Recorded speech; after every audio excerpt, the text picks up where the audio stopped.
வணக்கம் உறவுகளே, இந்த காணொளியில் நீங்கள் பார்த்து கொண்டிருப்பதுதான் பருத்தித்துறை மீன்பிடி துறைமுகம். இந்த காணொளியை நான் பதிவு செய்கின்ற பொழுது நேரம் பிற்பகல் 5 மணி இருக்கும். இவ்விடமானது எந்த நாட்களிலும் பிஸியாக இருக்கும் என்றில்லை, ஒரு சில நாட்களில் மாத்திரமே பிஸியாக இருக்கும்.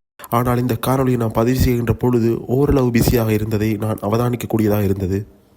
குறிப்பாக இது கடற்றொழில் நீரியல் வளத்துறை அமைச்சின் நிதியுதவியுடன் 2016ஆம் ஆண்டளவில் அபிவிருத்தி செய்யப்பட இருந்தது. இந்த மீன்பிடி துறைமுக விஸ்தரிப்பானது அன்னளவாக 7 ஹெக்டேயர் நிலப்பரப்பில் விஸ்தரிக்கப்பட இருந்தமை குறிப்பிடத்தக்கது. இந்த விஸ்தரிப்பின் பின்னரான எதிர்காலத்தில் ஏற்படக்கூடிய பாதகத்தன்மைகள் காரணமாக தற்போது இது கைவிடப்பட்டிருக்கிறது. இவ்வாறு விஸ்தரிக்கப்படும் பட்சத்தில் ஒரு மீனவ கிராமமே இல்லாது போகும் சந்தர்ப்பம் இருப்பதாகவும் சொல்லப்படுகிறது.